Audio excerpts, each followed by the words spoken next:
রাতকে অর্থাৎ নারীকে এখন সকালবেলা ট্রাফিক ফেস করতে হয়, ফেস করে সে চলে যায় অফিসে, সেখানে সে অবভিয়াসলি পুরুষের পোশাক পরে বসে থাকে এবং গলার ভয়েসটাও পুরুষের মতো হয়ে যায়। ইভেন সে যখন রিক্সাটা ডাকে তখনও পুরুষের মতো লাউড ভয়েসে ডাকে। সকালের ট্রাফিক ফেস করে সে অফিসে যায়, বিকেলের ট্রাফিক জ্যাম ফেস করে সে আবার বাসায় ফিরে আসে। এখন আমরা একটা প্রশ্ন করতে চাই, বোন, আপনার সন্তানকে কে লালন পালন করবে এখন আপনি যখন দিনের ফাংশনে চলে গেলেন? অ্যান্সার, অনেক প্রোগ্রেসিভ অ্যান্সার, আমার সন্তানকে আমি কাজের বুয়ার কাছে রেখে দিব, অথবা আমি কোনো ডে কেয়ার সেন্টারে রেখে আসব। এখন ডে কেয়ার সেন্টারের একটা বাচ্চাকে আমরা যদি ফোন করি, বাবা কেমন আছো, তুমি কি এখানে থাকতে চাও না মায়ের কাছে যেতে চাও, সে বলবে আমি এখানে থাকতে চাই না, আমি মায়ের কাছে ফিরে যেতে চাই। কিন্তু মা কি তার ওই অধিকারটা হরণ করলেন না? বাচ্চার সেই দুরন্ত শৈশব মমতার অধিকারটাকে আপনি হরণ করলেন না? আমরা আজকে আপনাদেরকে প্রশ্ন করতে চাই যে মেয়েরা এই লেকচারটা আজকে শুনবেন এবং অনলাইনেও। তারপর কি হয়েছে, যখন সে পুরুষের রোল প্লে করছে সমাজে, তখন তাকে পুরুষের পোশাক পরতে হচ্ছে। রাসূল সাল্লাল্লাহু আলাইহি ওয়াসাল্লাম বলেছেন যে যখন কিয়ামত চলে আসবে তখন নারী পুরুষের পোশাক পরবে আর পুরুষ নারীর পোশাক পরবে। পোশাকটা যখন চেঞ্জ হয়ে গেছে তখন তাকে কোট টাই স্যুট পরতে হচ্ছে বা এমন পোশাক পরতে হচ্ছে যেটা পরেও সে নগ্ন থাকছে। কে বলেছেন এই কথাটা 1400 বছর আগে যে এক শ্রেণীর মেয়ে বের হবে যারা পোশাক পরেও নগ্ন থাকবে? আপনি কি ডটগুলো মিলাতে পারছেন? তিনি আরও বলেছেন, যখন এই অবস্থা সৃষ্টি হচ্ছে তখন মেয়ে তার ফার্টিলিটি হারাচ্ছে, উর্বরতা হারাচ্ছে। কীরকম?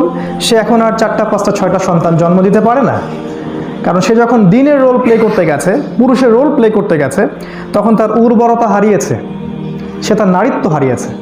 সে এখন সর্বোচ্চ একটা বাচ্চা জন্ম দিতে পারে। আর যখন একটা পুরুষের বাচ্চা হবে না তখন সে পুরুষ কী করবে? সে আরেকটা বিয়ে করতে চাইবে। সেই পথটাও আমরা বন্ধ করে দিয়েছি। একটা মেয়ের সন্তান জন্ম দেওয়ার সবচেয়ে সুইটেবল টাইম হচ্ছে 15 থেকে 25 বছরের মধ্যে। আর আমাদের এখন সোসাইটি আমাদেরকে শেখায় যে 25 তো বিয়ের বয়সই না, 30, 35 এগুলো বিয়ের বয়স, তার আগ পর্যন্ত আমাদেরকে নিজের পায়ে দাঁড়াতে হবে। সেই মনেও আপনার মা কি এভাবে চিন্তা করেছিলেন? বা আপনার নানি কীভাবে চিন্তা করেছিলেন? আপনার দাদি কীভাবে চিন্তা করেছিলেন? 17 বছর 6 মাস একটা মেয়ের বয়স, তাকে আমরা বলছি নাবালিকা, তার বিয়ে জায়েজ নাই। কোথায় জায়েজ নাই? ইসলামে জায়েজ আছে, কিন্তু আমাদের দেশে জায়েজ নাই। দেশে না, আমাদের গডলেস পৃথিবী, এই পৃথিবীটা গডলেস। এখানে কোনো রাষ্ট্র একাকী কিছু করতে পারে না এখন, যতক্ষণ না একটা ওয়ান ওয়ার্ল্ড অর্ডার আসে। ওই যে বললাম জেরুজালেম থেকে অর্ডার আসবে, সারা বিশ্ব সেটা ফলো করবে। ওয়ান ওয়ার্ল্ড অর্ডার, একটা অর্ডার সারা ওয়ার্ল্ড চলবে, এটাই দাজ্জাল। এখানে কি হলো? সে তার ফার্টিলিটি হারালো, সে উর্বরতা শক্তি হারালো, সন্তান জন্ম দেওয়ার ক্ষমতাটা হারালো, আর তার সন্তান মানুষ হচ্ছে ডে কেয়ার সেন্টারে। এবার দেখেন, এই সন্তানটা যখন বড় হবে, তার শৈশবটা যেহেতু কেটেছে অনেক কষ্টে, একাকিত্বে, যন্ত্রণায়, না বলা কষ্ট সে কাউকে বলতে পারেনি। অনেকের এরকম হয়েছে আমি জানি। এই ছেলেটা বড় হয়ে জঙ্গি হবে, জানেন? এই ছেলেটার ব্রেইন ওয়াশ করাটা খুব সহজ হবে, এই ছেলেটাকে টেরোরিস্ট বানানো খুব সহজ হবে, কারণ সে ভিতর থেকে অ্যারোগেন্ট, তার ভিতরে অনেক ক্ষোভ আছে, কষ্ট আছে। এই ছেলেটা যখন বড় হবে, হতে পারে সে পিএইচডি অর্জন করেছে, হার্ভার্ড, অক্সফোর্ড, কেমব্রিজে পড়েছে, কিন্তু এ যখন ফিরে আসবে তখন সে তার ওই মাকেই একসময় বৃদ্ধাশ্রমে রেখে আসবে। এখন আমরা বৃদ্ধাশ্রমের ওই মাকে যদি ফোন দেই যে খালা কি খবর, কেমন আছেন, আপনি কি এখানে থাকতে চান না বাসায় ফিরে যেতে চান, সে বলবে আমি এখানে থাকতে চাই না, আমি বাসায় ফিরে যেতে চাই। তখন ইসলাম আপনাকে রেসপন্স করবে, অ্যান্সার দিবে যে জাযাউস সাইয়্যাতু সাইয়্যাতু মিথলাহা, অন্যায় আচরণের প্রতিফল পরিপূর্ণরূপেই পেতে হয়, এটা ইসলাম বলবে আপনাকে। কারণ যে কাজটা আপনি করে আসছিলেন ছোটবেলায় আপনার সন্তানের সাথে, ঠিক সেই আচরণ সেই সন্তান আপনার সাথে করবে যখন আপনি বুড়ো হয়ে যাবেন। আপনি কাদার আগে চিন্তা করা উচিত ছিল যে আমি আমার সন্তানকে কীভাবে বড় করছি। আপনি আপনার সন্তানকে টাইম দেননি, আপনি একজন পার্ট টাইম মাদার। আর আমরা যারা এখন টুকটাক দিন নিয়ে কথা বলি বা দেশ সমাজ রাষ্ট্রকে কিছু দেওয়ার চেষ্টা করি, খেয়াল করে দেখবেন তাদের মারা কখনো পার্ট টাইম ছিল না, তারা ছিল full time mother, full time father. যখন একটা ছেলের মা ফুল টাইম মাদার হবে, ফুল টাইম ফাদার হবে, তখন ছেলেটার ভিতরে কনফিডেন্স তৈরি হয়, সে আত্মবিশ্বাসী হয়ে গড়ে ওঠে, সে হীনমন্যতায় ভোগে না, সে আত্মহত্যা করে না। একটা পরীক্ষায় মার্কস খারাপ হলে সে তো কখনো আত্মহত্যা করে না, কারণ তার বাবা মা তাকে বুঝায় এটা কিছুই না বাবা, জীবনে আরও অনেক কিছু আসবে ইনশাআল্লাহ, বি ব্রেভ, বি পজিটিভ। এই হলো ফাংশন চেঞ্জের ফল। আবার দেখেন, যখন দিন রাতের জায়গায় গিয়েছে, রাতও কিন্তু দিনের জায়গায় এসেছে। যখন দিন রাতের জায়গায় যাবে, মানে পুরুষ নারীর জায়গায় যাবে, প্লিজ আমার কথায় মাইন্ড করবেন না, আমি কাউকে আঘাত করার জন্য কথাটা বলতে চাচ্ছি না। যখন দিন রাতের জায়গায় যাবে, তখন প্রথম তাকে যে কাজটা করতে হবে, একটা পুরুষকে যদি নারীর পোশাক পরতে হয়, সর্বপ্রথম তাকে যে কাজটা করতে হবে, তাকে এরকম লম্বা দাড়ি ছেড়ে দেওয়া বন্ধ করতে হবে, তাকে ক্লিন শেভ করতে হবে।